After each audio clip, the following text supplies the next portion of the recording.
Alors, bonjour à tous dans le merveilleux monde de l'Internet, ceux qui peuvent visualiser ça, soit sur Facebook ou ailleurs. J'ai décidé de partager un petit peu quelques réflexions personnelles suivant les 2 années qu'on vient de vivre, tout le monde, au Québec, au Canada, dans tout le monde entier, en fait, surtout dans le monde occidental, je peux parler de ce qu'on a vécu. Toute cette période de coronophobie, coronofolie, panique COVID-19, je sais pas trop comment décrire ça. Ça a été une période quand même que tout le monde a vécu assez difficilement, je pense. Il y a eu quand même, on a tous vécu une forme d'oppression psychologique qui a affecté les gens à différents degrés. Chacun individuellement a vécu ça à sa façon. Donc, j'ai décidé de partager un peu certaines expériences, une réflexion et certaines expériences loufoques aussi, parce qu'il faut bien en rire un peu. Là, on semble être à la fin de cette folie-là. Au moment où j'enregistre ceci, on est au mois d'août 2022. Ça semble être pas mal derrière nous, le plus gros, mais bon, on ne sait jamais, ça ne peut pas recommencer toute cette folie-là au mois de... à l'automne, là. Donc, il reste que pour ceux qui veulent pas être choqués, je vous dirais tout de suite arrêtez le vidéo parce que moi, je suis quelqu'un qui pense à contre-courant. Je suis quelqu'un, ceux qui me connaissent savent que je suis un... Moi, j'aime ça contredire. Alors moi, si quelqu'un, dans un débat, prend un point de vue, moi, je vais tout de suite adopter l'autre et essayer de défendre ce qui est en faveur de l'autre parce que je trouve que c'est ça qui fait en sorte qu'on a des échanges d'idées, le débat, les divergences d'opinion, c'est ce qui permet, dans une société libre et démocratique, d'atteindre ultimement la vérité. Ben oui, parce que moi, je ne possède pas la vérité à part entière, à moi tout seul. La personne, mon interlocuteur non plus, ou mon interlocutrice non plus, mais chacun, on a des parts de vérité à partager avec les autres. Et c'est comme ça qu'on s'enrichit tous mutuellement. Et s'il n'y a pas de débat, ben là, c'est une pensée unique qui domine. Et pensée unique, c'est similaire à la pensée totalitaire des dictatures. On n'a pas le droit de débattre, on n'a pas le droit de discuter avec l'autorité. L'autorité sait ce qui est bon pour nous, puis elle va nous l'imposer. Hein? Bon. Alors, ceux qui veulent pas être choqués, là, arrêtez la vidéo tout de suite, n'écoutez plus rien et passez à autre chose. Ceux qui sont pas peur d'être choqués ou sont pas trop craintifs là-dessus, ben, vous pouvez continuer à écouter. En même temps, je veux vous partager quelque chose de rigolo. Je vais peut-être en partager quelque chose. J'ai quand même vécu plusieurs expériences un peu rigolotes durant cette période de psychose généralisée. Seigneur. En tout cas, il reste que beaucoup de gens m'ont dit, c'est ça, qu'il y aurait un débat après, tu sais, quand on aurait passé, ça serait le temps là, de débattre puis de discuter, de remettre en question, de faire des remises en question, de se poser des questions, savoir si les mesures qu'on a adoptées étaient bonnes, est-ce que ça a causé plus de tort que de bien, etc., etc. Mais il ne fallait pas discuter pendant le gros de la pandémie.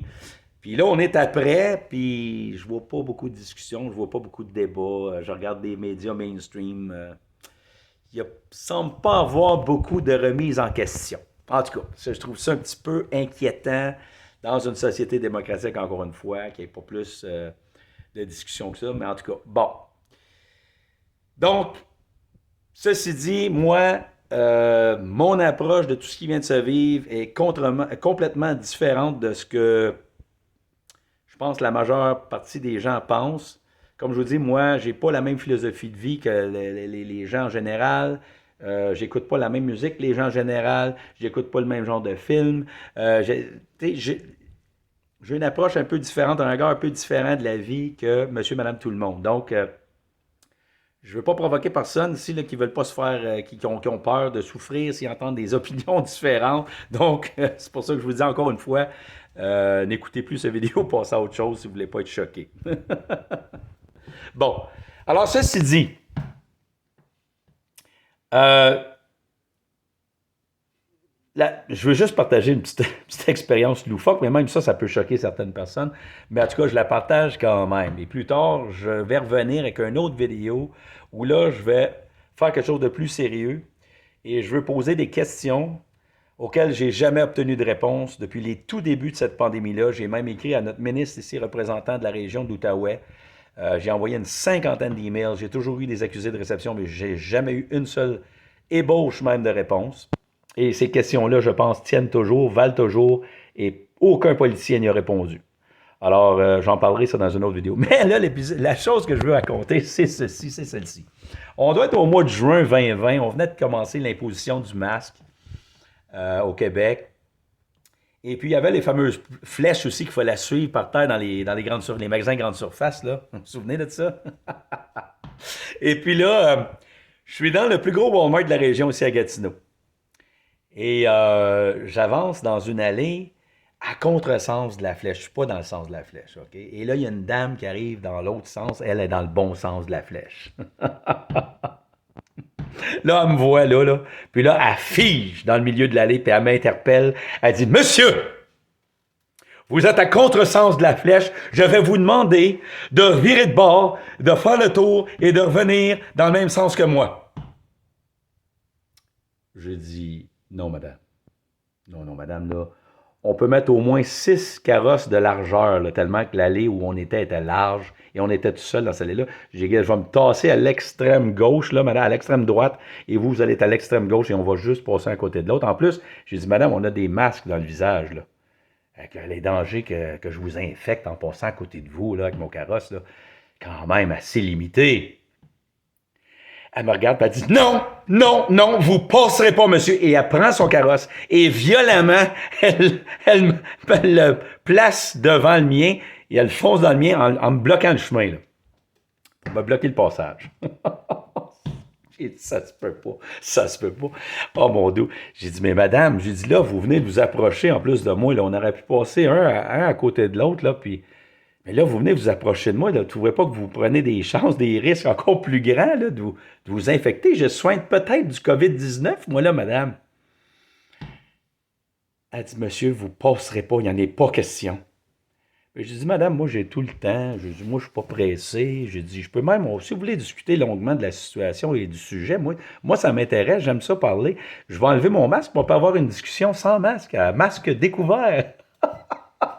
Là, ça a été la goutte qui l'a fait paniquer, puis là, elle a passé. Là, elle s'est enlevée et elle a quitté l'allée, mais juste avant de quitter l'allée, elle m'a regardé et elle m'a dit « En tes cas, monsieur, je souhaite que vous l'attrapiez et je souhaite que vous en mouriez! » Fait que là, j'ai dit « Ben, merci beaucoup, madame, pour ces beaux souhaits et bonne journée à vous aussi. » Mais j'ai dit, madame, si je peux me permettre, juste avant que vous quittiez, allez parler à quelqu'un. J'ai dit, je pense que vous êtes vraiment là, beaucoup trop paniqué face aux dangers réels que vous risquez là, ici. Là. Mais c'est juste pour vous dire, c'est une petite anecdote pour vous dire, moi je trouve ça drôle. Là. Ça me fait rire à chaque fois que je pense à ça. Sauf que ça fait juste vous montrer à quel point plusieurs personnes ont été extrêmement terrorisées, psychologiquement terrorisées par les médias, par le discours ambiant, un discours extrêmement anxiogène qui était tenu à tous les jours où on nous montrait le nombre de morts, le nombre d'hospitalisations, le nombre de ci, le nombre d'infections et de ci et de ça et tout. Et ça l'a vraiment... Il y a certaines personnes qui ont eu bien de la difficulté à passer à travers. Ils ont eu de la difficulté à fonctionner. Ils n'ont pas été capables de se détacher, de prendre du recul face à ce que les médias, ce que les politiciens nous tenaient comme discours, etc., etc. Ils ont été incapables. Alors, puis en plus, ben, on a subi, une partie de la population a subi également une persécution psychologique, une persécution, pas juste une persécution psychologique, une oppression psychologique, mais une forme de persécution quand même assez subtile jusqu'à un certain degré, mais surtout ceux qui ont décidé aussi de faire des choix autres que ce que recommandait la majorité et le gouvernement. Alors, il y a toutes sortes d'affaires à discuter là-dessus. Je pense que c'est salutaire d'en parler. Il faut vider notre sac, il faut qu'on puisse en parler. Si on n'est pas capable d'en parler, si on n'est pas capable de discuter entre Québécois, Québécoises de ça, entre Canadiens, Canadiennes, je pense que, mon Dieu, c'est problématique pour l'avenir d'un pays démocratique, libre et démocratique, parce que je ne peux pas, si je ne peux pas m'exprimer c'est comme m'interdire en même temps de penser, parce que la pensée puis l'expression personnelle par la parole, c'est intimement lié. Quand on parle à partir de ce qu'on pense dans notre tête et de ce dont on est convaincu. Et c'est comme ça que la liberté fondamentale d'un être humain s'exerce. C'est par la liberté de parole, la liberté d'expression de son opinion et de ses réflexions personnelles. Et le fait que ça peut être pris en considération par d'autres qui l'écoutent et que ça soit pas au sérieux.